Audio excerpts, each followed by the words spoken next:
All right, how you guys doing today? Is the new episode 74 of the Escape Artist podcast, and thanks for coming on, checking out the podcast, guys. And today we have a special guest once again, Mr. Ed Bickford. How you doing, man? Good, how are you, man? Pretty good. Having having fun getting sketchy and trying to make some videos and do studio stuff. Saturday's like the day that I have to get all this stuff done. So, I hear you. Yeah, it's when you got a day job, that's when most of your stuff, when most of the magic happens, right? On weekends and after work, lack of oh yeah, sleep. oh yeah, absolutely. So, I guess to get stuff started off, let's see. So I guess we'll start off with I got to find out about you by just seeing pictures on Facebook. But to be honest, I mean, I've looked on your website a bunch of times because I just love like your art with the brush style and all that, and the colors, and the sci-fi type of subject matter and all that.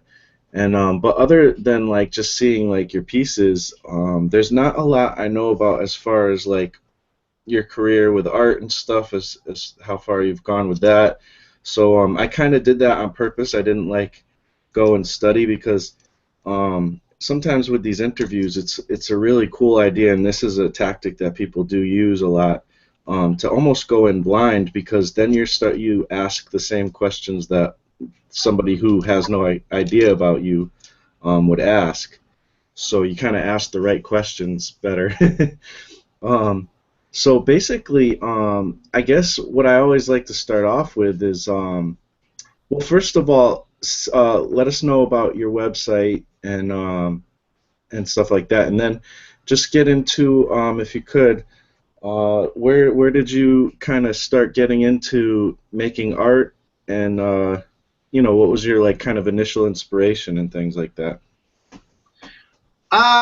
My website's www. Well, I guess you can just do edbickford.com. I don't know why there's no three W's in front anymore. I don't know if you have to do that because I got a GoDaddy site. I just recently I updated it with all new art, and I took all the old art off. Well, it's still on there, but I just haven't posted it because I want it to all kind of be cohesive with the style that I'm working with right now. Right. Because lately I'm doing a lot of black ink and I ink wash, and then after that I put it in Photoshop and color on top of it, so it actually looks like it's actually traditional media, like the old school sci-fi stuff. Mm-hmm. As for doing art, I mean, I've drawn. I've drawn as long as I can remember. I remember one time when I was real little, I made all these pictures of. It was Christmas time. I made all these pictures of elves loading up Santa Claus's sleigh and all this stuff. And I left them for him to take. And I remember Christmas morning, I was more excited to see if he took the pictures and stuff. That then the next morning, and they were still there, and I was kind of upset. They're like, "Well, he looked at them. Look, he looked at them. They're out of order." And I was like, "Yeah, but he didn't take them with him, Mom or Dad." And I was kind of upset about that. And then just recently, I had a friend from school. Like, I remember you're so talented. You were talented back in fourth grade. And I'm like, I don't even remember fourth grade barely. I was like, I remember drawing in fifth grade, and we used to make these little machines that would like whenever the apocalypse would happen, it'd have like tractor, like caterpillar tracks on it, and like a backhoe and all these guns and all this kind of stuff. I remember doing that, but really, I don't think I really thought I wanted to do comics or do other stuff until sixth grade when I went to the book fair, and I picked up Al Williamson's Flash Gordon, and that's Okay. where I discovered that I could actually I took the book and I drew pictures from it, and that's when I realized I could draw pictures like that from there. I was like, wow. So all of from there, and then I really didn't. I wanted to go to art school so bad, but I didn't. I never heard the two words student and loan be in the same sentence when I was growing up. So I didn't know what a student loan was or anything. So my parents, my dad kind of said, once you go to go to military, and they'll teach you a skill, and they'll pay you to learn a skill. But the recruiter's like, oh, there's no such thing. We don't have any artists in the military. And so I went in electronics. and I went through school and everything. I got to my first base, and what do they have? They have a detachment that does graphic design. I was so pissed. Oh. Uh, So I stayed in there for 10 years, and I think I've been in trouble. Every single job I've had, I think I've gotten in trouble because I was drawing sometimes instead of working. Just even if it was just doodling on a sketch pad, like a piece of scrap paper or whatever. right. They always seem to think it takes hours to draw something like that. I'm like, no, that was just on the phone, or I was just there for a minute or two. Right. Probably about as long as someone takes a smoke break, I can whip out a couple of sketches, Right. And so eventually, I was married, and I got divorced. We came back to Missouri, and I met my current wife, and finally I got to use my GI Bill, and I went to school for illustration at the tender age of 33. Nice. Yeah, so I did it in 4 years with kids and working a full-time job. So I drive an hour out to school, go to school full-time there, and then drive an hour back to go to work and work from like 4 to midnight. And I did that for 4 years and graduated in 4 years. Wow. And now I'm just trying to. I think this is about as far as I've gotten because I think just in the last year I've really gotten super serious about breaking into either illustration or comics or both, or just whatever comes first and whatever happens. So, and then I just made the best book I've made so far is an art book. I just put out this last weekend for Planet Comic Con, and I still have them. I'm selling them online right now. Nice. Yes. Yeah, and I can't wait for mine to get here. Yeah, I bet you can't. I still got. I just. It's overwhelming. It's exactly how when you daydream about, man. He was like, I know some people complain about this stuff, but I wouldn't complain if I had to work 16 hours a day. If I was getting paid to draw and make comics and all this stuff. And Right. right now it's overwhelming response. I just got I met somebody. Are you friends with Brett Jones? No, that doesn't sound familiar. Okay, he's a local guy here, and he bought one of my books, and he just told me to meet him at one of the local comic book shops, and I did, and I gave him his book, and we exchanged the money in the book, and then there was another person that was there, and I showed the comic book owner, store owner, because they suggested I do that, and he kind of looked through it fast, he said, oh, and he liked the process shots, and I kind of left there kind of like bummed, because like, oh man, I was like, come on, that was a good book, and then so I was kind of bummed out for the night. And then the next day, I get up and there's a message on Facebook, and one of the guys is like, "Hey, the owner wants you to get a hold of him, call him because there's some people that want that book." So I called him, and so he asked me to bring in some books to put in the store. I'm like, "Really?" I was like, "How many?" He's like, 10. So as of Monday, I'll actually have my book in a comic book store. That's awesome. And I'm also penciled in to be one of the artists at his store for Free Comic Book Day. Awesome. Yeah, so the things are, I don't know, I kind of feel like they're on the right path. They're kind of like there's certain things that happen, like paying your dues kind of thing or something. Absolutely. So, is this the first book you've put out, or? No, I've had other sketchbooks, and I've done a couple other comic books, and I just didn't get the response I was hoping for, and a few of them just. I don't know. Sometimes when you do different stories and write different things, when you get a little bit older, you're just not in the same place. And when I mean the same place, I don't mean like, oh, my life's different now or anything. I just mean like just the sense of humor, or because one was a humorous book, Right. and it was really random, and it was when I was really big into watching Aqua Teen Hunger Force and all that, and it just didn't seem to. I don't know. I don't know if I could do. I mean, I could probably draw those characters, but I just don't know if it would be as funny to me as it was because I was laughing when I was making the book before. Right. And then another one I had was it's still, you can still find it at verymintcomics.com. I think it's in their archives. It's called Snowbob, and it's Okay. about a foul-mouthed snowman and his best friend, and they have the nuclear power plant springs a leak. And the undead come to life, or I guess they pop up, and so they evacuate the town. And him and his best friend decide they're going to go into town and play some zombie baseball, and they get in some trouble in there. And I never finished that story just because I didn't get any comments, and just yeah, just anybody that's, if you love a comic or something, or give them some comments or something. Let them know there's people looking at it, because that just a couple comments will fuel you for the next couple pages to do. You know. Oh, absolutely. And Yeah. now that you're saying that, I do remember checking that out a while back, and I thought it was cool. Oh, Um, thanks. yeah, it was definitely clever. It had definitely had an edge to it, right? Oh yeah, there was a lot of swear words in it, Nice. and at that time I was kind of contemplating whether I wanted to make all age comics or comics for kids too, and I kind of felt bad because I mean I'm pretty sure there was an F word on every single page. I'm not sure. Well, But it was a lot of fun, and there's a few times I was making out. I mean, I always feel if you're laughing while you're making the illustration and it's supposed to be funny, then it's successful, you know. right. And there's quite a few times I was making those pages. I was laughing. It get to the point though where I would write the page and get all the art done, and I think I lost track of some of the plot, but and Uh, I tried to make it more like there would be try to keep the story cohesive for a long run story, but each page would have try to make a gag or a joke on it, and I think that right. was kind of maybe that was a little bit to tackle at your first comic for writing and everything, and I got kind of burnt out because I mean I was writing it, drawing it, inking it, doing the lettering, and doing everything for it, and also promoting it as well, and that would take a Well, lot.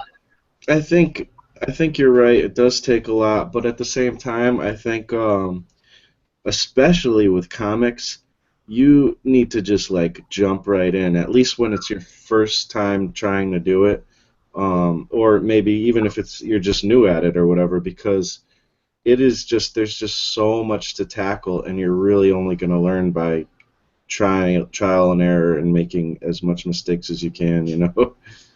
Yeah, yeah, totally. I know because of it. I know how to letter now. I mean, it was. I think after a while, it got to the point where I was pretty good, but the lettering is what took the longest to get everything done. Really.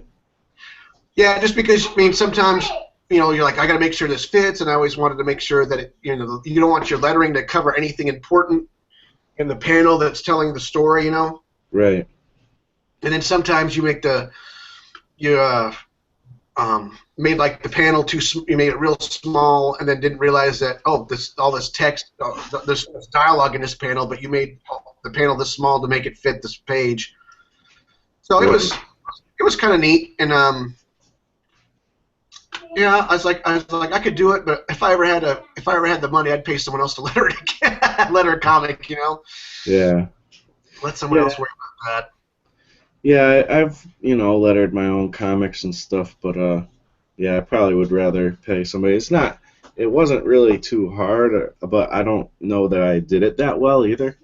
So I'm not like one of these people who can really appreciate much with the letters. Like, I just don't really get like the aesthetic of it too much. I'm like, just throw the letters in the bubbles and you're good. Like, but I know there is an art to it, though. I've never quite, gotten into it for some reason.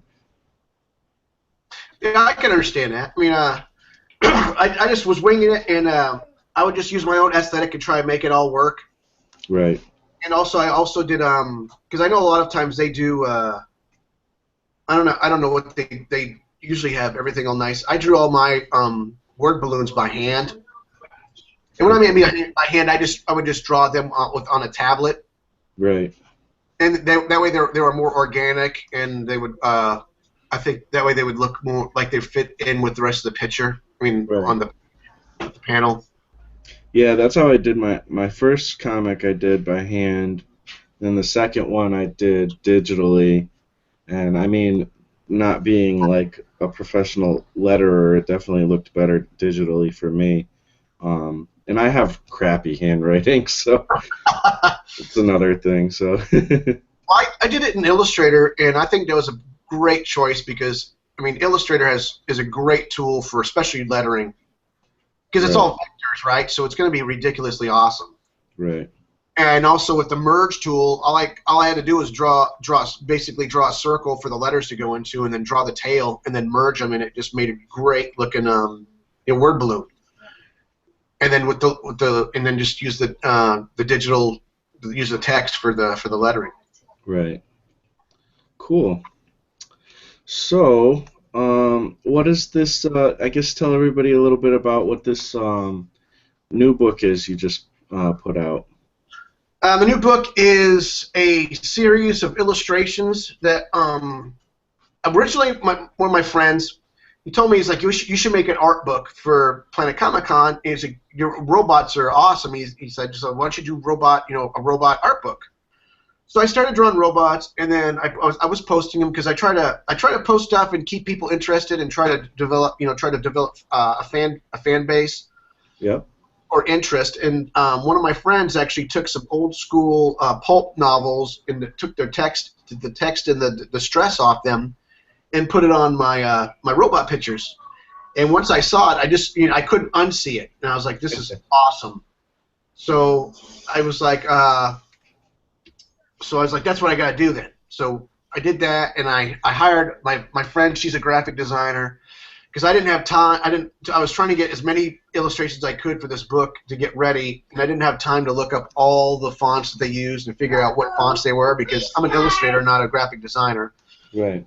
So I hired her, and she did a great job. I think the next book, actually, I'm taking my name off the front, and I made her my partner, and we're just going to make the book, and I think we're going to make it to a quarterly magazine.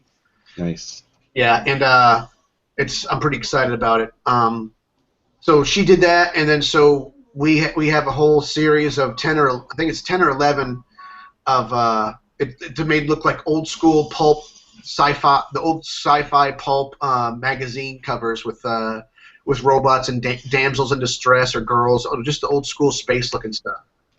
That's awesome. Yeah, I've been recently looking at again with I was talking to you earlier about Pinterest. I've been looking at the old like gold key painted covers and stuff like that, and obviously there's a lot of that sci-fi stuff on there, and yeah, I love that stuff. It's so cool, and I definitely, if I don't make my covers like that, I want to like do like a alternative cover or something at some point with that kind of style painting and stuff. Yeah. I just kind of, I don't know. I had some really good feedback at the show, and a lot of people made like, "Wow, this is awesome! I love these old pulp stuff, the old pulp covers and all that." Absolutely. And the one comment I got was really cool, which is like, yeah, it has that old pulp feel. Yeah, it's still modern, but it has the old pulp feel at the same time. Right. So, and that's what I was like, great, because that's what I'm shooting for. Because I really love. I mean, I think my favorite artist is Robert McGinnis. Okay. You know who that is? No, to tell you the truth. He did like a lot of the old James Bond movie posters. Oh, okay. And I just love all the golden age illustration, like the old pinup guys too. Like Olivia's pretty. I like Olivia. You get Olivia, but I don't think that's a guy though. I think that was actually a woman. I'm not sure. But like George Petty. Okay. You know who that is, or.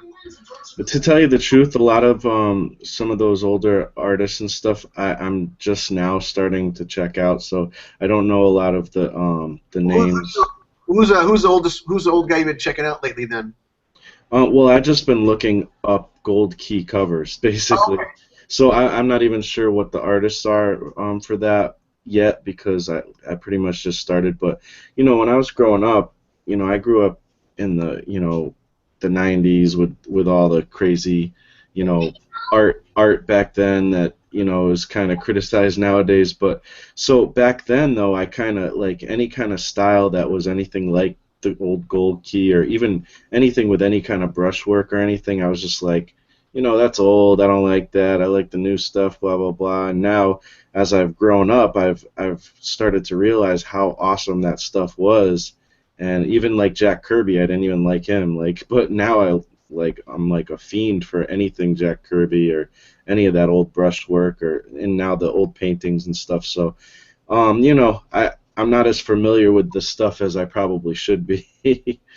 No, that's fine. I mean, I understand that completely. I didn't really get into it until I decided I was going to go back to school for illustration.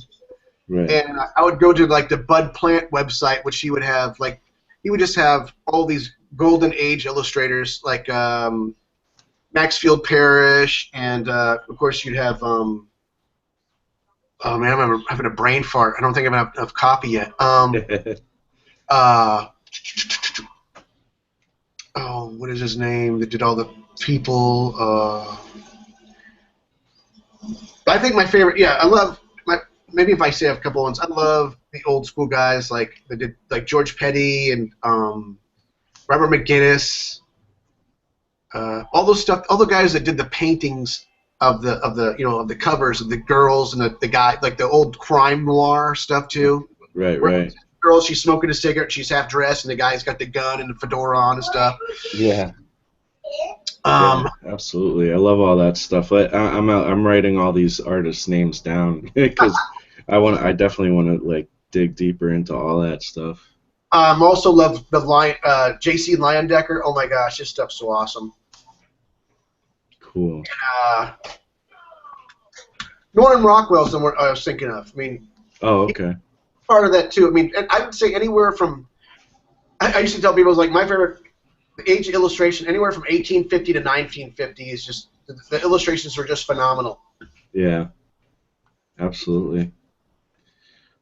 So when I first got to check out your art, and I don't know how I came on to finding out about you or not, but like we're always, all us artists are always sharing people's art and stuff. So I'm not sure exactly, but I'm sure it was somewhere on Facebook, and I just assumed when I saw your stuff, I'm like, oh, he's in the industry, like he's he's a professional artist, and like from what I can see. But then, as I got to know you, I came to realize that you're kind of in the same boat that a lot of us are in, trying to make this thing work and stuff. And man, I really love the brushwork that you do and the color stuff you do, and whatever that character is with the what is it? It's like got the brain and stuff and the glass Oh, the kind of. skull and the glass thing. Yeah, that thing is so cool. Well, thanks. I have like, I don't know how many different versions of him I have. I haven't figured out what his body looks like, but the one thing that's constant is that skull floating in that liquid in the tube. Yeah, And one of the funny parts is that started out just because I wanted to see if I could paint the bubbles in there, because I wanted the bubbles to be all bubbling around him and stuff. right. And that's how it started out. And I haven't figured out his body yet, because I haven't figured out if he's undead spaceman or a diver or something. But it's something else I'm still working on. Yeah.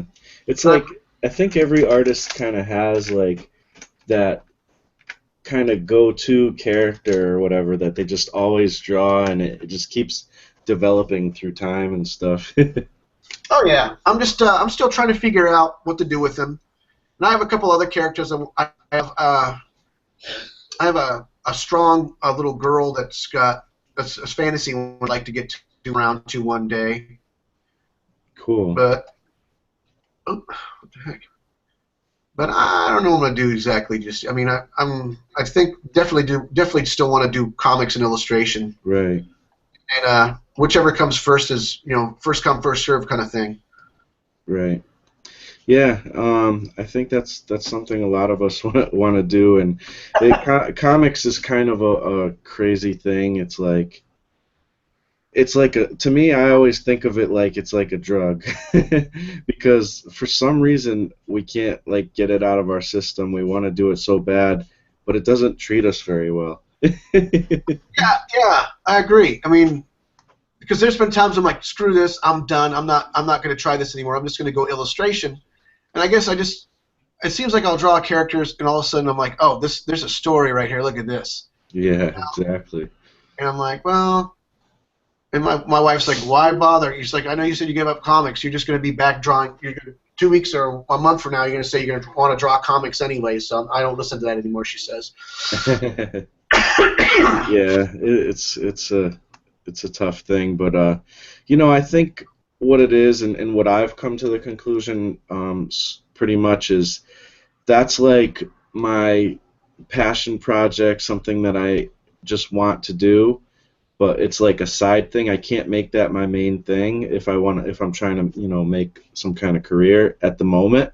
maybe it could become that eventually, but I have to. That's why I've been focusing on paintings because I feel like that is more, something that can become more of a career and help me build towards that. And then, I'll just kind of develop my stories on the side as I'm going. And I think one thing that a lot of my friends, at least, I don't know exactly who you follow and stuff, but like the 100 Days of Comics and stuff that a lot of these guys have been doing. I think that's been a really good challenge for a lot of people because, they still do a lot of, their illustration work that keeps them, you know, afloat. And but then, they're able to work on their kind of passion projects at the same time. And, I think that's kind of one good route to go. Yeah, I can see that. I have a day job, so that's what I do that, and then when I'm home, I mean, I think you have to put in the extra work if you want to do comics or whatever you want to do. I mean, you got to put the extra work in, and sometimes that means even losing sleep to get stuff done. Oh, absolutely. Which I sometimes I don't like, because if I lose too much sleep, I'll get sick again. Get the sinus thing or something like that, and the next thing you know, you're more set back than ahead because you're behind on your project that you're trying to get done and all that Right. fun stuff. Yeah, absolutely. It's definitely something to kind of juggle and try to keep tabs on and all that. Um, Oh yeah. like, what was maybe some of the stuff you grew up reading as far as comics? I know you mentioned one comic that kind of set it all off, but what's some of your inspiration with that? Um, I loved. I think it was I was it junior high school. I think some of there's two other artists that I looked up to that were into comics and stuff when I was growing up, and they got me into the Chris Claremont X-Men era. Oh my Oh, gosh, okay. I loved the X-Men. Wolverine. When I discovered Wolverine, I was instantly in love. He was just so awesome. He was so mean and just tough and all that stuff. Kind of like just like my other hero back then was Stringfellow Hawk off of Airwolf. Oh, okay. Yeah, Nice. and so they got me into him, and they also got me into Conan, and I read a lot of Conan books, and anything else that was actually like Boris Vallejo and Frank Frazetta influenced. Absolutely. I mean, I loved those guys growing up, and I remember I used to get in trouble in art. I think my first my first grade in my art one as a freshman was a 48. Because I was like, I'm not drawing all that shit, all this modern art stuff, and I just hated modern art. Right. I was like, I'm not drawing comics. I don't need to know this. I don't need to know this crap. Yeah. And that was not the attitude to have to pass art class, I guess, because I wanted to draw what I wanted to draw, not the crap that they wanted to draw. Yeah, I definitely have a beef with how teachers tend to typically go about teaching art, because I had a good art program in high school and stuff, but to me, it's like they kind of force you to do certain art, which in some ways there is some things, you need to just learn, but at the same time, it's like I feel like if I was an art teacher, it's like, well, it's hard enough to get people into this stuff anyways, and like let them draw what they want to draw, and then teach them the things they need as they go, like that will help that, and then at least they're excited about it. But if you're making them do certain things like paintings or whatever that they're not really into, like painting still lives or something, like they're just gonna lose interest, and it's like, now what have you done to help, the art world? In a way, I agree. But what still life is teaching you is how to, because think of everything that you draw Right. comes. My drawing one teacher used to call it your visual Rolodex. Mhm. So everything that you use as a reference to draw, you should be able to draw the same thing pretty close to what you just drew before. Okay. So you have the visual Rolodex. So what that's helping you is helping you to draw what you visualize. Because let's see, I did a project in college. And it was the chrome on a motorcycle's exhaust pipes. Yep. And just because I did that, because of that one project now, I mean, when I do my metal, I still know why there's black lines here and why the metal looks like it does. Absolutely. And Yeah. that's go ahead. Oh no, you can go ahead. I didn't realize you were still. Yeah, and so now because of that, I know what metal looks like. I know what metal looks like and where it reflects and what it would reflect just because of that. Yeah. And, I mean, I can understand as a young kid and you're ready to rock and roll and you want to get or even not a young kid, just a young student or student period. You're like, let's get to the meat. Let's draw the cool stuff, and Right. but it's the core values you have to learn before you can start doing all the cool stuff. Kind of like I don't know, anything like karate or any sport. You have to learn the basics and learn the principles and the theory behind stuff before you can start doing slam dunks. And if Right. you're a basketball fan, and Yeah. you have to learn the basics before you can let loose and start freestyling. Yeah, absolutely. I mean, I'm all for learning, that stuff. But I just feel like sometimes artists have been discouraged from doing the art they want to do, and then sometimes they've been so discouraged to the point where they've stopped doing art because, nobody would let them. Like one thing I kept getting a lot of times was, well, you shouldn't really draw from photos, Um, um, and things like that. And it's like, and I never drew from photos because of that. And but at the same time, I don't have right out my door everything that I want to draw. So it's like, so I wouldn't draw from photos because they told me not to, and now it's like, man, I probably would have been such a much a better artist if I drew from photos more often. I mean, yes, I drew from life as well, but not everything that I wanted to draw was around. So I think I did that was like a little bit of a disservice, and now I do draw from photos a lot. And the thing is, what I've noticed from I have drawn from life and I have drawn from photos, and I don't like I've never gotten that. Like I don't see any difference. Like I'm gonna draw the same way whether I do it from photos or from actual life. So I don't know. yeah, I can understand that. I think that whoever told you that they worded it wrong. It Right, should have been don't draw from photos if there's life to draw from. Use right. probably first one you should draw from life, and then two if there's no life to draw from, Yeah, then you should probably then you can use a photo. right, But when I was in illustration, we used both. I mean, like a lot of times you took your own photos of someone else doing the pose for you, whatever you wanted. right. So yeah, I think and then to go back to some of the people that quit because of things. I don't think that's just on. I think that's both on the art teacher and the student because for one, you should never quit because someone says something.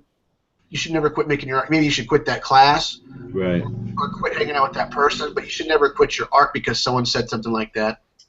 Yeah, I mean, I would never do that personally. I didn't, but I have, there have been definitely cases of people who have done that, and it's sad, because they might have become a really good artist, but they were kind of discouraged.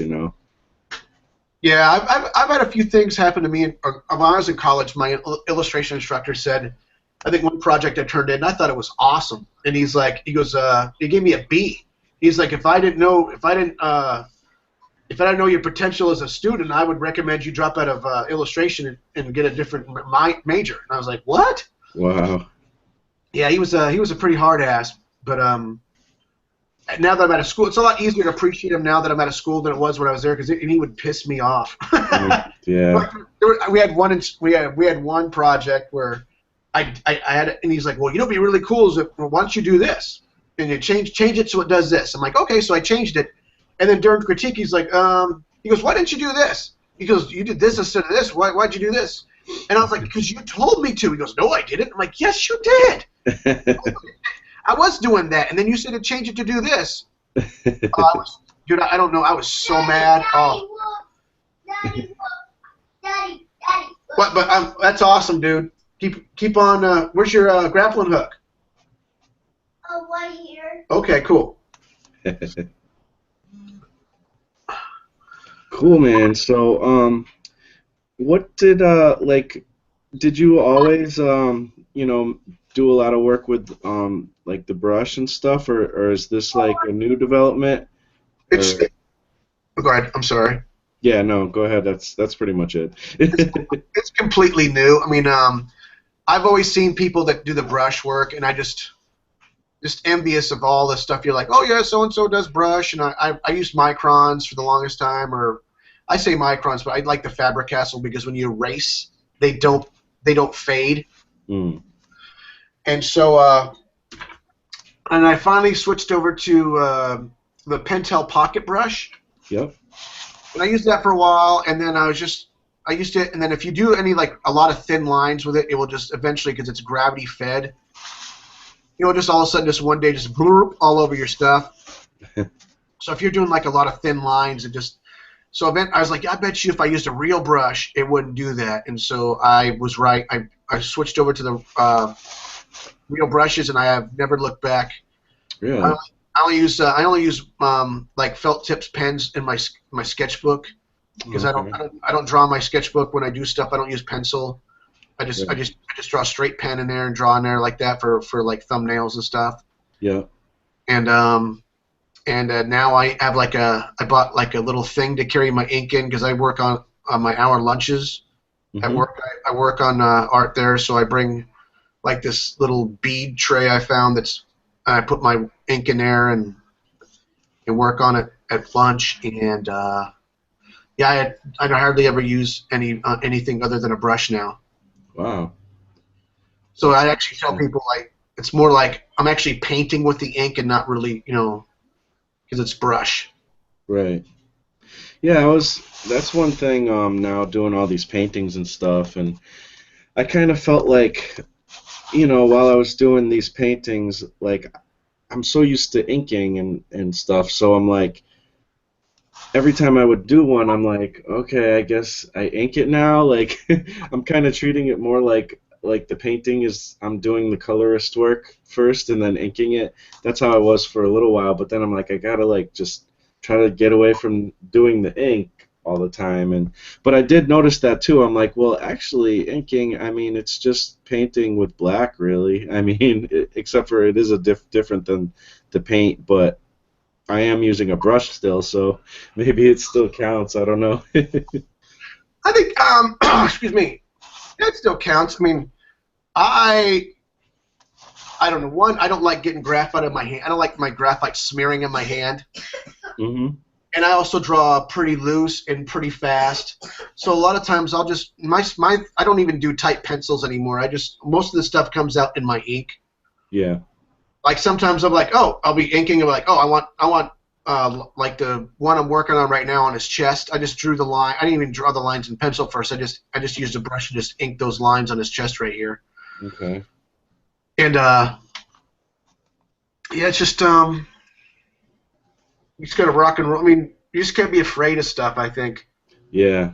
Like when I started college in 2003, I hardly ever did color. I was like, I was gonna be a penciler. I was like, I don't need to learn that shit. Yeah. And then just in college is when it just something about finishing something, and that's what makes it even hard now. Is I can't even.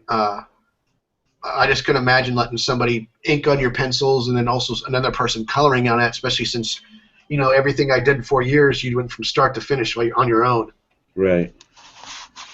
And what I did was when I started using color a lot, I did mostly marker, Right. and I don't know what it was about marker. It was just marker was just magic to me. I could make marker look like paint, and I loved it. But after a while, I mean, the marker was like they're like $8 a piece now. Yeah. You're talking about like the Copics or Copics or Oh whatever. yeah, Copics or Prismacolors are. I like Prismacolors too because a lot of times they got a lot more juice. Right. And they got that bigger tip, so you can actually. I think you can cover a bigger area with Prismacolor. I think they both have their pluses and their pros and their cons. And I got to the point where I was just like, I think I had a brand new marker and I did a picture and the marker died because I used that color so much in that picture. Right. Just layer it because I layer the hell out of markers and use a color pencil and everything and gouache and paint and everything else. And for $8 a pop, I could buy a tube of paint, and it will last me a lot longer than a marker. So I Right. just I just got rid of it, and also there's the possibilities of I think what you can because it's a marker's a dye. Hmm. There's more. I think you can do more with a tube of watercolor paint than you can with a marker. Right. Yeah, no, I agree. I've had kind of gone through. I mean, the markers are sometimes more convenient, but at the same time, like you might not be able to afford all the colors, and like you said, they can run out. And what if there's not? They don't have the color, that you're trying to get. So it's like, and then watercolors are just so much cheaper, and it's like you can do everything with those. So why to me, I've always kind of steered more towards the watercolor just because of finances sometimes, and also just they're just more versatile, really. Yeah, they are. I mean,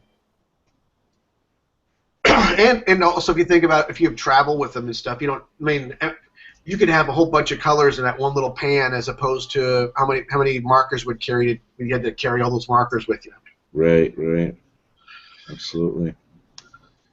Plus they're less expensive, man. Those Copics, man, are crazy. Oh, I still have watercolor tubes of paint from when I was in college.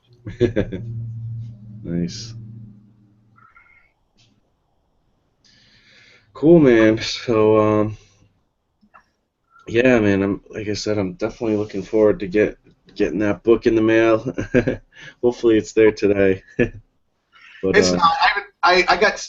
I later in the week I didn't feel good, so I would go to work because I have my day job. You got to show up to work, but I get home and I think Thursday night I went to bed at 8 o'clock at night. wow. I was just beat. So this week I got your book already signed and everything. I just haven't taken it down to the shipping place and shipped it off yet. Oh, okay, yeah. I mean that's no problem. I know how that all goes. It's hard to get to the shipping place, that's for sure. I have a tough time myself. Yeah, so I think I'll have to. Then I'm also afraid. I'm afraid how much it's going to cost to ship because I told everyone, oh yeah, and I was like, whoa. I hope it's only $5, like I've been telling everyone for shipping, because I was like, it looks like after I send all the stuff off, if it's higher, that it looks like the shipping will go up. Yeah. How do you have anybody like out of the country? Because that's when it really gets expensive. I always pretty much am pretty good with $5 usually covers it. Oh, cool. Um, No, I had one person, but he's going to be in town. He's going to be in town here in the next month, so I don't have to ship it off to Oman. okay. But Yeah, I think I've sent some stuff to France before, and I was actually surprised how much it actually cost. I thought it was going to cost an arm and a leg, and actually it surprised me. I didn't think it would cost that much. I mean, it didn't cost that much. I thought it was going to cost me a lot. right. Well, yeah, some places are more worse than others. One that's really notorious is Australia. It's ridiculous how much it costs to ship there, or get stuff from there. Um, and even like sometimes you'd be surprised. Like Canada is like, I mean, it's not super expensive, but you would think it would be just about the same as just shipping within the country, but it's definitely more. Oh, I didn't know that. Yeah, but Maybe the more remote the places or something like that, because there's some pretty remote places in Canada. yeah, true, maybe. I don't know. I have, I have all that to do, working on a new book, and what else? Yeah, I still got a ton of prints. Everyone wanted the book. I got a ton of prints. I got those on my website right now for sale. Cool. I don't know if people are just overwhelmed because I had like 10 prints. Yeah. Well, it's hard to. I don't know. It's always hard to know what will sell and what won't at any given convention, or even online or whatever. And you always bring some things, and some stuff's more popular than others. And I haven't really done well with prints yet, but I also haven't really printed the greatest stuff yet, anyways. So I don't know. It's tough. Yeah. Hold on 1 second. Someone's at the door. I'll be right back. Yep. No problem. So actually, this might be a good opportunity. I don't know. I keep forgetting that there's a chat. So let me see. Oh, it looks like my buddy Mike Vlad. What's up, Mike? Um, he's on watching,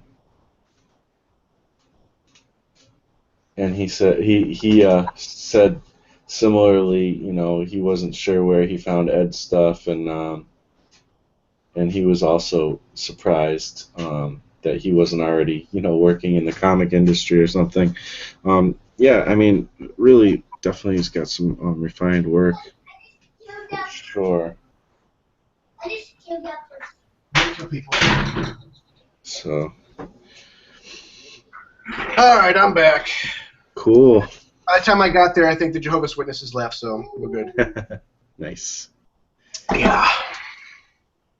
So, yeah, so I guess maybe we could get into if, I don't know if you want to talk about it or anything, but like, what's the stuff you're working on nowadays? I am working on, I decided, this is a crazy story. So we did the book for the Planet Comic Con, and I thought it would, I didn't sell out, but I also did better than I thought. It was, you always dream about selling out of everything. You're like, oh my gosh, that'd be so awesome. Right. And I didn't sell out, but it was probably the best show I've had, and I got a lot of good response about the book. And I was like, well, I definitely want to do another one and have it ready for the next show in August here in Kansas City. And then I had quite a few people say, oh, anytime you want, I would love to write something and work with you in a comic. And I was like, okay. And so I contacted, I don't know if you follow Cody Walker or not on Facebook or anything.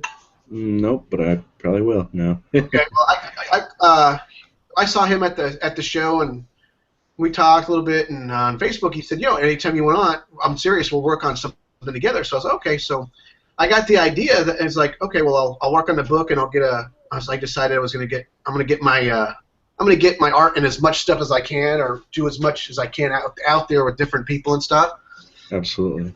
So I did that, and he said he liked the format I had of the magazine, and wonder if we could use my person to print the 16-page story we would work on together. Mm-hmm. And so it just hit me. I was like, what if we put it inside my book, the art book? Great. And he's like, yeah, that's cool. So then from there, I just felt like I got struck by lightning several times, because I was like, oh my gosh, and I always, out of all the stuff I've ever wanted to be published, I always wanted to be published in Heavy Metal magazine more than anything. Okay. Just because I think it's a higher end art, because most of it seemed like it's painted art, Or at least the ones back in the 80s. I loved all that traditional media stuff. Mm-hmm. One of my favorite ones is Slain with Simon Bisley. Okay. Oh, man. Yeah, that's pretty good stuff right there. So I was like, well, if I put a story in this book, it's going to be just like my own Heavy Metal magazine, because you'll have the pinups, the art with the robots in it, and then you'll have a sci-fi story in it as well. And then I was like, that's that's some irony there. That I made all these faux, sci-fi magazine covers, and now I'm actually putting stories inside my book now for real. Right.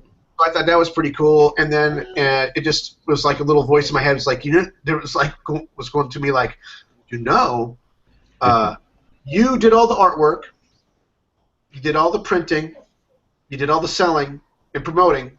Technically, you're a publisher. And I was like, damn, that's right. So I was like, why not make this like a quarterly magazine like Heavy Metal? So I think what we're going to do is I made my graphic design person, I made her my partner on the book. So I'll be taking my name off the front, and she'll be up under the copyrights with me. She'll be doing all the graphic design and the for the text for the title of the story on the comic. And she'll be doing all the graphic design on the inside cover of the back and the front of the book as well. Okay. And so I made her my partner, and we're going to make the robot pulp. I think we're going to make that we'll probably start quarterly or see how fast we can do. I would love to have it be monthly. Right. But then I was like, so that, and I would like to, and then I got the brilliant idea of actually working with different writers all the time, and then people like you and myself that they're good writers or good whatever, and just they haven't broken into business yet, and just start working with all these different writers on these different sci-fi stories and bring sci-fi pulp back. Nice. Just the fun and just robots and all that stuff. So we're gonna keep it. We're gonna keep it the old school feel to it, and every issue will be a different writer. I already got 3 different writers already lined up. Right. And I think what I'm going to try to do is I'm going to actually limit, because I think the book right now has like 10 or 11 fake covers in it, the faux covers I made. I think we're going to. I thought about cutting it down to 4 or 5 and actually putting a second story in, so there'll be 2 comics in there by different artists, and it will just be all my art and Maria's graphic design inside the book. Okay. And we're pretty excited about that. We're making a promo piece since it's still I'm still selling books. I'm still getting contacted by people to buy books, which is pretty awesome. It's a great feeling. Absolutely. While it's still hot, we're trying to get this promo piece done to post up on our Facebook pages to keep the just hit X. Did your controller die? Yeah, get another controller. Just to keep, since it's hot, to keep the thing, to introduce that there's a second one coming and keep the excitement going, you know? Yeah, absolutely. Yeah, you gotta hit it while it's hot, right? Yeah, and it's just weird because I would have never ever thought before. I was like, no, I just want to be the art stuff, and then for some reason I was like, wow, I'll just make my own magazine, and I don't know, it's hard to describe. It's very abstract. Right. It's a very abstract feeling that you just like the epiphany, like, aha. Yeah, no, it sounds like a good plan, and I think a lot of people, there's a lot of fans out there of this kind of stuff, and especially heavy metal and all that stuff, and I think you'll definitely continue to find some good feedback for that, you know. I'm hoping. I mean, there was a lot of people like, oh, I love the old sci-fi pulp, and no one does this anymore, and that was kind of that. The other irony part was how magazines are dying, and I'm like, I decided to bring, I'm taking a dying thing here, and I'm going to format, and that's what I'm going to start using. Well, on a certain level, a lot of these things are coming back, like even like vinyl records and stuff like that, and it's a novelty, and like even CDs, like as far as somebody who makes music and stuff, it's almost like people don't really buy CDs anymore, but if they follow your music and follow what you're doing, and you create kind of a fan base, they will buy your CD. They might not go and like for all their music stuff that they're into, they'll just download it or whatever. But like if you can kind of create build up that audience, just almost on a limited basis, release a CD or a magazine like you're saying. I think it is possible to kind of sell more on. It's almost like a collectible thing. It's not so much, this is the format, that most people check it out by. Yeah, well, it originally started out because I did it that magazine format, because what they do is when they print that stuff, they cut all that extra paper off. Okay. And I'm just trying to give I don't want to say I don't know if I feel like saying my customers is an odd feeling, but I just want to give them more bang for your buck. Right. Which is, even if it's just an extra inch on the side there per page of art, And I just want to give them, I want to give them the biggest and the best experience possible when they buy my product. Absolutely. And I think that's a great plan, man. For sure. Cool. And I was like, because I don't know why they haven't, why they cut the comic books the size they do. I don't know why they're just not magazine format. Yeah. There's probably somebody out there that knows. Yeah, I don't really know. It probably has something to do with perceived value and marketing and stuff like that, but who knows? Yeah, It's not always logic that drives these things. No, it's not. So cool. Yeah, I guess that's kind of the gist of things. So you got your new project that you're working on, which is basically a continuation of this, which sounds really cool. Is there now in this new book, the book you just put out, is it all illustrations or is there story in it or? It's just illustrations, and the opposite page is process shots. Okay, cool. Well, Yeah. that's actually a cool format, and especially for artists, I know a lot of my artist buddies will be into that. Like you love to see the process stuff, and that's kind of a cool thing too. Like it's like the DVD extras and stuff like that. And people love that kind of stuff if they're really into any specific story or whatever it is. So now have you I know you said you're working with writers. Are you writing any of the stuff yourself or? Not at the moment. I mean, I have a few. There's a few stories I'd like to write, and it's just at a point right now. I haven't figured that part out. Yeah, I think it's just I don't know. I always meet people that use a lot bigger words than myself and definitions, and I'm like, well, I don't know if I probably could write it, but I haven't had the guts yet to start writing. Well, maybe I'll get more comfortable later on. right. I have some other stuff. I have some other stories I want to get out but they're not sci-fi, and I just right now this seems to be the thing that's driving me in the Right. direction I'm going. And so I think eventually I don't know if I want to do another book that would be fantasy or just to wait until Robot Pulp becomes more of a everyone realizes that Robot Pulp's like fantasy and science fiction, even though the name's Robot on there. Right. And then eventually start doing both fantasy and sci-fi, because that's what I really want to do too. Because I like both. I mean, I don't. It's not going to be superheroes. It's going to be fantasy and just sci-fi. That's cool. Swords And and magic and robots, basically. right. And there's a lot of I think that's kind of the way a lot of the, especially in indie stuff, a lot of the industry or whatever you want to call it is kind of going. Um, especially with stuff like Image Comics, like it seems to me like they kind of shy away from superhero stuff for the most part, except for a few titles, and I like that. I think it's expanding. Like the whole comic book American comic book culture is expanding to be a lot more welcoming to stuff of other genres than superhero stuff, and I think that's really cool because we're getting a lot of cool stories now. So, so I think you'll definitely be able to find like the it. I'm not surprised that you're finding kind of a following already with what you're doing, and I think it's definitely a good move to continue Oh, cool. with Thanks. that. I also did because I didn't want to be tied down to a very long run of stories too. Right. And also, I mean, different. I figured you get to work with different writers, and the other pro was like, well, you'll have my followers, and then the other writers will have their own followers. So maybe they'll kind of cross contaminate, or we'll all end up with more followers because of the artist and two writers, and all the followers will intermingle, and you'll maybe get a few new followers out of it for all of us. Yeah, and I think that's definitely something that helps.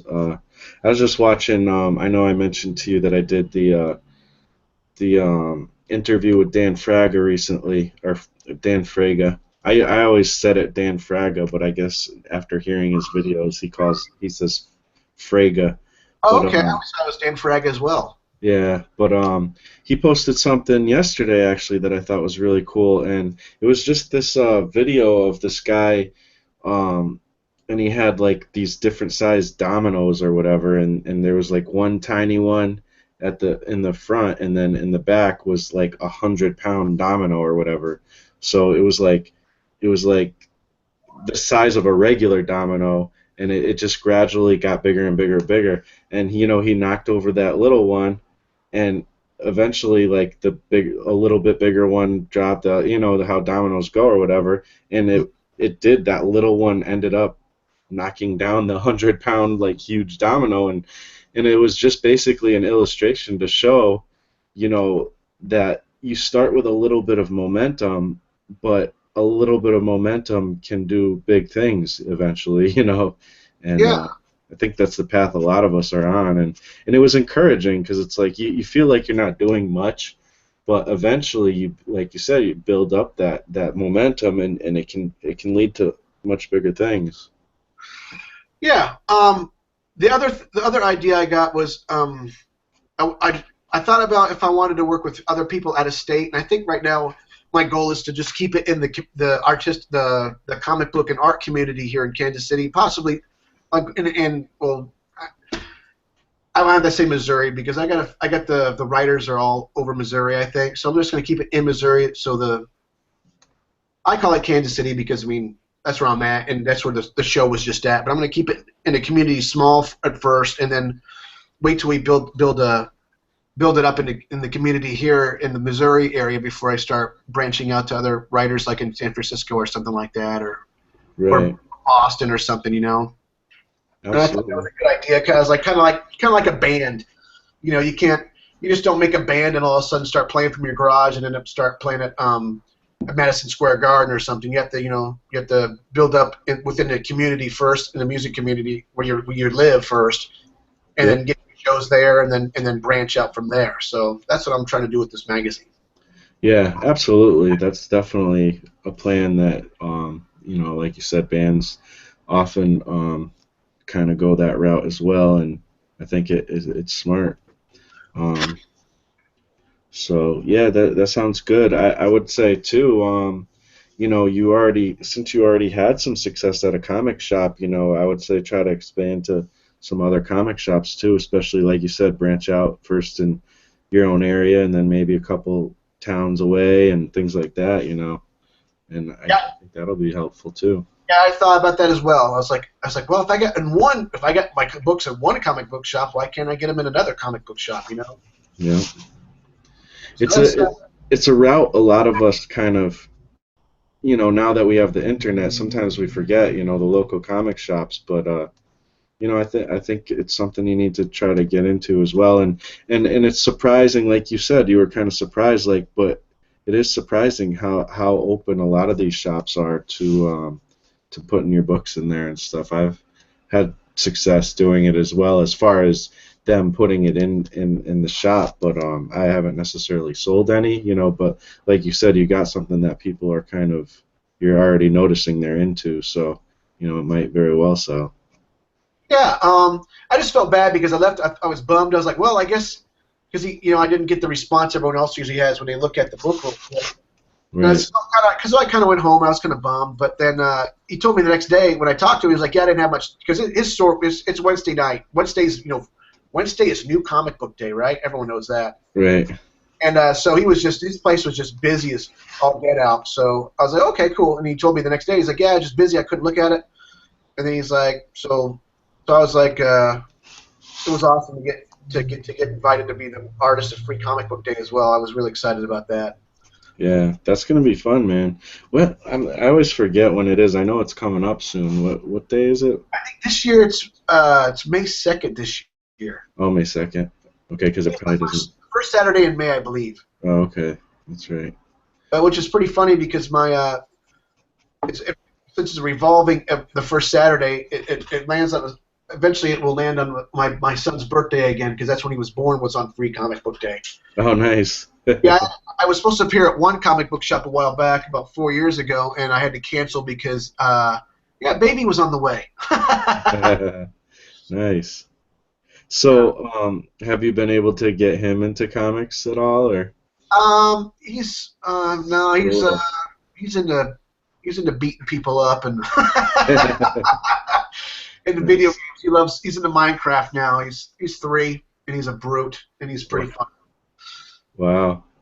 I have some nephews that are like 2 years old and three, and I don't think my nephew who's three.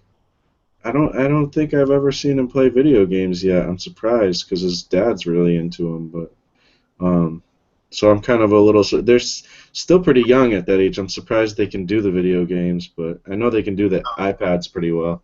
Oh yeah, yeah. That's what amazed me was he was like 2, and I'm like he knew how to run an iPad better than I did. He knows how to get on. He knows how to get on Netflix and get to his shows as faster than I can. Yeah, even my 2-year-old nephew, he's like, you get him on YouTube and he's changing to different, videos and stuff, and he knows what he's doing. He's not just doing it like arbitrarily. He's picking stuff out he wants to see. Yeah. I'm like, wow. But my wife's a librarian, and so my other kids are big into reading. So it's just a matter of time before he'll be big into reading, I think, as well. Yeah, that's cool, man. How about art? Have you been able to get your kids into art or? Oh, they're into it. I mean, they're not into it like I am, but I have an easel set up, and we do like, we do like a ink dropper, and we set up a piece of illustration board, and you take the ink dropper with the ink in it. You kind of drop a droplet of ink and let it let it roll down the illustration board. Hmm. And while it's rolling down, I have a spray bottle. We spray it, and it makes like these looks like tree roots, and just. Oh, And then I'll nice. spray the water first and do it. It does a different effect, and we do that stuff. They like doing that. And I think my 10-year-old's made a couple of comics, and Nice. like one-page comics and stuff. It's pretty cool. Yeah, he's kind of wishy-washy. One day he's into it, the next day he's not. So it's all good. Yeah. Oh yeah, you can't force the stuff, and he's gonna be into what he's into, and like you Oh, said, he'll grow into it maybe. So that's cool. That's my daughter, awesome. I think my daughter, she's been asking about being a fashion artist. There you go. Yeah, she likes drawing all the fashion stuff. So I'm like, yeah. I said they do have people that you can go to college for that kind of stuff. Oh yeah. But I was like, if you do, you better. I want you to go to school and get you to be a double major, so you can at least not be a starving artist when you're waiting for your fashion to take off. Right. A decent job and not have to work a dead end job and be disappointed with life and stuff. Oh, I know. It's like you being an artist. Sometimes you're like you want your kids to be into it, but at the same time, like, do I want them to have to go through this? Exactly. I'm like, I was like, I don't have to make it. I don't have to make it and have to support you after I made it still because you decided you're going to be an artist too. Out of my house. No, I'm I kidding. think it was. I'm not sure if it was like Joe Kubert or what's the other guy I'm trying to think of? John Ramota Jr. One of those. I heard a story that their father was like saying, that I don't want you to do comics at all, and they had to like sneak around to do comics because the father obviously knew what the industry was like, and they like totally discouraged them from doing that. But obviously it didn't work because I think it might have been John Ramota Jr. or something, because obviously he's an awesome artist. Yeah, I think I don't. You just can't. You can't disregard your calling.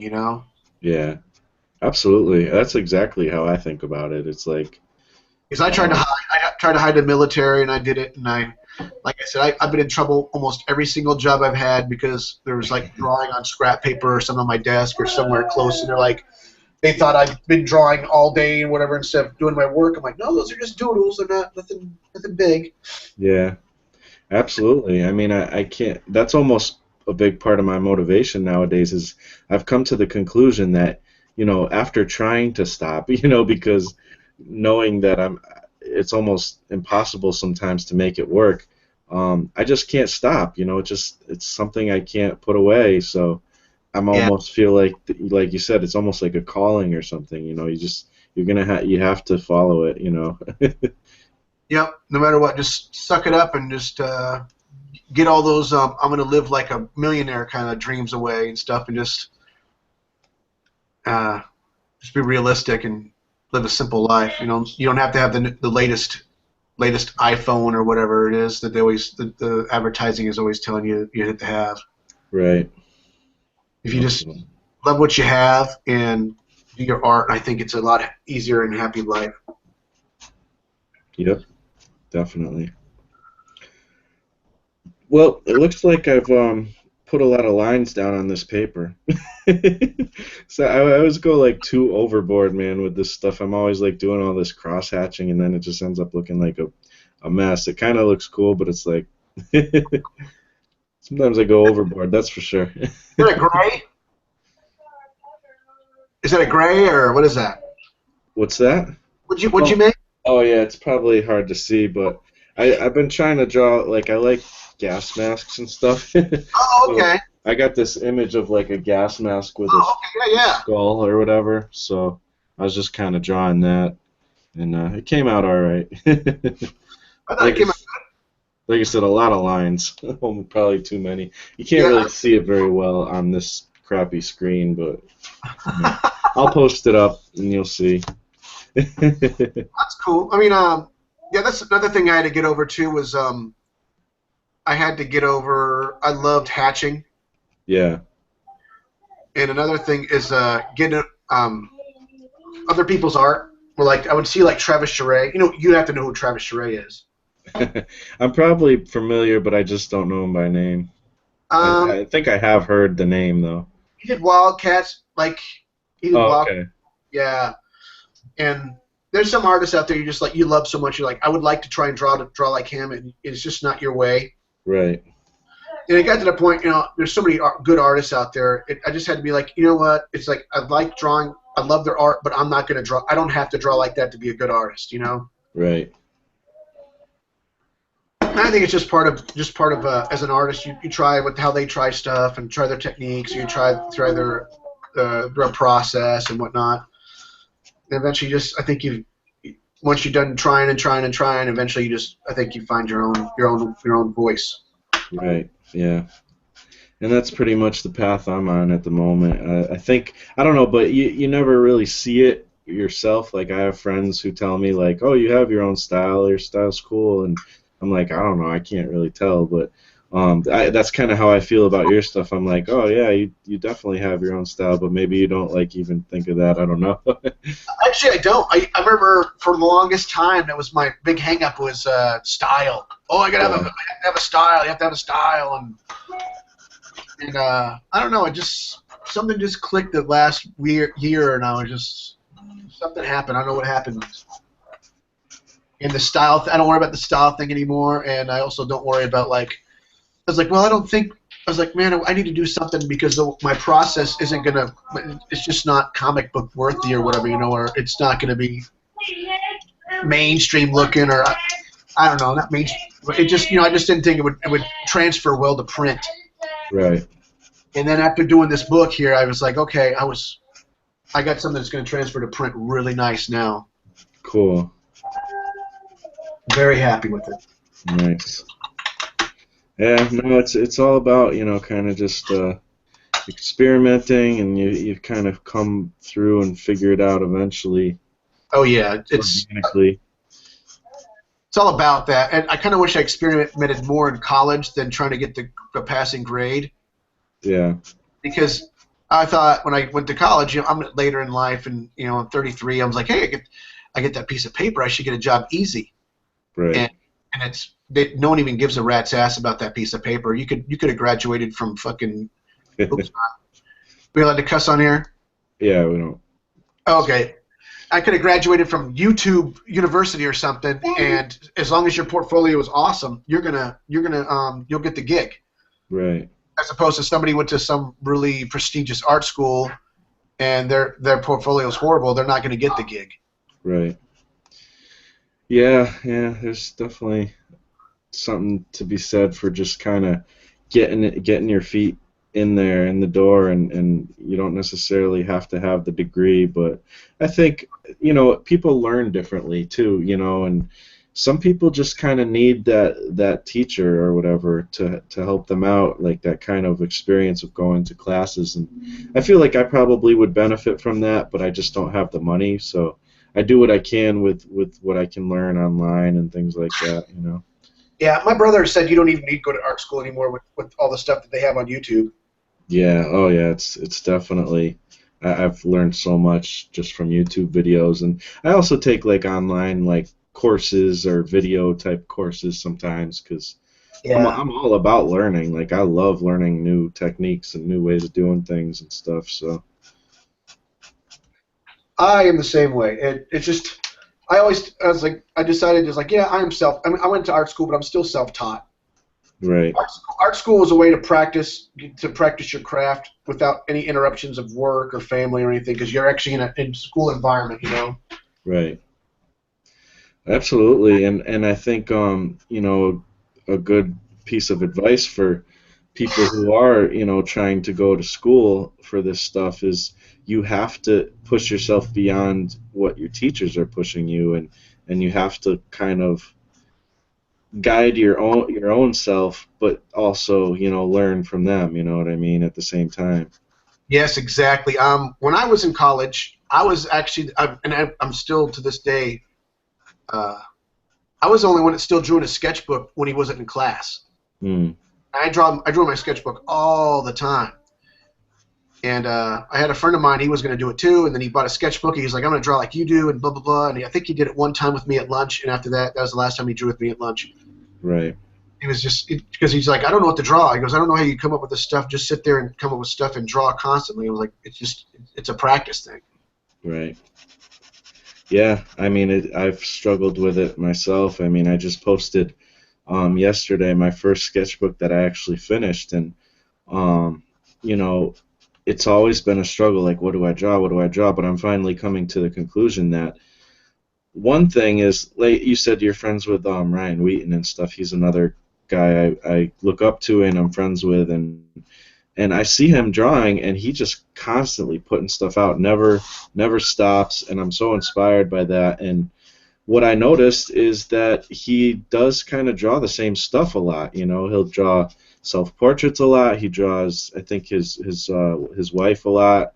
He draws skulls a lot. Like, so he has like certain things that he's just always drawing. So it's like his go-to things. But then he draws other stuff too. But at least he has those things to go to. And so that's where I kind of came up with the gas mask thing because I always want like to draw that, and also like elephants, and I'm finding different things that I can, if I don't know what to draw, I can at least bring up some kind of picture Yes. and draw from reference of something that I do like to always draw. So, and not only that, but there's no reason why I can't fill up sketchbooks with just gesture drawings and figure studies just to get good at, like you said, drawing like a ton of hands or something. Yep. Or just even for a while there, I was just drawing. I don't know if you ever bought them or ever seen the book by Loomis, Hmm. Figure Drawing It in All Its Worth. Yep. Andrew Loomis. Have you seen that book? Online, yeah. I haven't really dug into it, but yeah. I think it's his book that he has. Or I don't think it's Bridgman, but one of the books. I want to say it's Loomis, and he had the thing. It was called the Mannequin. Hmm. And what it was is he put basically, you know how people usually draw how they draw the rib cage, how they draw the shoulders connected to the rib cage before you start, when they draw the figure, right? Right. And what I did was I just made up my own mannequin and how the person would look instead of following his, because he draws like the rib cage, and then he draws the shoulders, and he does like this thing for the chest. It looks like a Batman cape, it kind of droops over the pectoral muscles, and Hmm. then back over the shoulders and back, and he used that. And I did that, and I kind of look at some pictures and stuff, and I kind of look at it and break it down in my own shapes and my own size, my own measurements of Oh like, my god! well, Oh, you got big in me! oh my gosh, he just blew you up, didn't he? That's, well, then don't do that. Stay away from those bad guys then. And Hey, Daddy, I can do this one. okay, Look at me good. I know. Look at that. It's a big one. Just stay away from those guys. Just use your grappling hook and go climb up there. Stay away from those bad guys. Daddy, I want to ride a motorcycle. There's a motorcycle. Ride that around for a while. So what was I saying now? I love it. Oh my god! Okay, hey, I'm on the thing here, so kind of keep it quiet there, buddy. I used to draw my sketchbook like it was some sort of religious, just and noodle and draw and make these beautiful drawings in my sketchbook. And the thing I learned in the past year is I don't use my sketchbook like that anymore at all. Okay. I use it for my thumbnails, and I'll use it I'll fill it full of hands or crap. It's basic. It's not it's not full of beautiful drawings anymore. It's full of crappy drawings. Right. And just thumbnails and scratches or bands or songs I heard that I want to keep track of or ideas and stuff. And I don't put anything beautiful in my sketchbook anymore. Right. It just because when you do that, you get in that habit, and then everything, just like everyone always wants to have that one sketchbook. When someone looks through your sketchbook, every single page is just like a beautiful illustration. Yeah. I think I got over that misconception, and I use my sketchbook as a tool now rather than making it precious, Yeah, I'm looking at it more like that myself, but I do I can't help like when I'm doodling to try to make it look like something cool that I like, but yeah, I'm not afraid anymore to draw, crappy drawings, because that's how you get to the good ones. Yeah, exactly. And the other thing is because I was never a big thumbnail guy in college. Yep. And then just this, I don't know, it just, like I said, stuff just clicks with you at a certain point in your life. And this, like my book, basically, I refused to draw anything that was, lately now, is I refuse to draw anything doesn't have a narrative or a story. Right.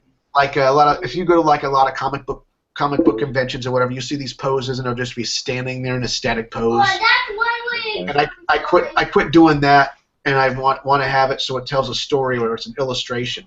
I mean, sometimes you can't get away with, you can't escape it because they're like, well, I didn't know what to draw, so I just drew this. Right. Yeah, absolutely. And I think you're right. That is a good tool to like, okay, what am I going to draw? So, what else? Actually, that is kind of an interesting topic. Something that I've been struggling with and want to get some more tactics with is and basically imagination. Like, and you do a lot of illustrations where you're really kind of pushing. It seems like a lot of sci-fi stuff, but you got how do you kind of spark your imagination? Like when it comes to, okay, I got the blank page in front of me. What am I gonna make that's cool? I could be several different things, like my bubblehead character. I just wanted to see if I could pull off the bubbles inside the bubbles floating up by the skull in the liquid. Okay, it looks pretty awesome, dude. Or a lot of times, like there's a few times in college where I was like, when I started drawing again in my sketchbook a lot. Mm-hmm. And I was like, well, that just looks plain and bland, and so I juxtapose things that don't belong together, or and mix mash stuff up together. Like if you draw like part of a rhinoceros and then you draw like a robot leg, or you just think about, you have to start drawing the picture and you go, okay, now what would be most? Sometimes you want to make it funny, like what would be the most ridiculous, unsuspecting thing you would make this on here next, or you just like what would be unsuspecting to make this really cool, or you just juxtapose things that don't belong together, Right. So yeah, I think that's kind of what I've been coming up with too. That and what I noticed is, and I heard somebody say this, and basically ideas build off of other ideas. Yes. And like you said, trying to take a couple different things and putting them together, and I think that's pretty much how anything cool is pretty much made, because there's nothing new. Like that's the thing that everybody always says. There's nothing really new. It's always just what's the most like the new interesting combination of two things that already exist tends to be what it ends up being, quote unquote, new. Yeah. And I just think it's juxtaposing stuff that does not belong together is how I started firing up the old imagination. Because when I started drawing my sketchbook again, when I got to college, I was actually, at that time, I was hanging out on conceptart.org all the time. Oh, okay. And oh my gosh, I mean, they made some of I was like, well, my imagination I need to get back to where I was before when I was younger and Right. get kickstarted. And that's why I started doing stuff that I saw that to me it looked like they juxtaposed, like what would happen if you juxtaposed fish fins on someone's head or feathers or whatnot, and so I started doing that, and it's just a lot easier now when it comes time for you to make your stuff because you already juxtaposed a lot of things together. Right. And also a lot of things that start me out too is I'll have a certain detail or something I want to try. Like one of the illustrations I'm going to do here soon will be rain, and I was thinking of how the process, how I'm going to make the rain look like rain, you know? Mhm. Or lately the whole book I did just recently I played with light. Like Okay. I don't know if you know who Caravaggio is, the old I think it's Renaissance. I do not know who that is. Yeah, he did a lot of he was like the master of light before the guy that painted all the cottages and stuff. Right. Thomas Kincaid. Right. And so I've been working with light a lot lately, which is another good illustrating tool. You know who else that I always remember the first person I ever noticed who really used light in amazing ways, and I guess maybe he got it from Frazetta, but is that Vallejo, the Boris Vallejo guy or whatever his name is. He really, man, he definitely got those pages or those canvases to shine, in some places that was really interesting. Yeah, and just the playing with light is what I've been working with lately. And and just like anything else, the more you do it, the easier it's going to get, and you'll figure it out. And also, especially if you use reference or from life, Mhm. because like I said, and to steal the professor that I'm stealing from here is she called it a visual Rolodex. So anything you draw from life, whatever, when you're sitting down again, you should be able to draw that again from your memory since you've already drawn it once before. That's interesting. And Now, it should be pretty close. It may not be exact, but it will be close, and you'll remember certain things that you remember how it was like. Because when you draw stuff from life, you're defeating those misconceptions. Like a lot of people, they'll draw stuff what they think it looks like. yeah, And exactly. it really doesn't look like that. And when Yeah. you draw from life, you know what it really looks like now, so you know the shapes and the things you need to make it look like to sell the idea. Yeah, and that was something that was pretty revolutionary to me when I did actually go to, because I did take some classes in art, like art classes and like college level, and unfortunately I wasn't able to continue pretty much because of money. But you know, one thing that totally revolutionized my art was, the whole idea of drawing what you see as opposed to what you think you see, and it's so true. Like when you start doing those, blind contour exercises and things like that, you Oh really yeah, get to see. You really start to realize that you don't know what you're doing, except for now you're learning. But before I just was drawing, thinking I knew what I was doing, and then I didn't realize that, I'm not even drawing what's actually there. exactly.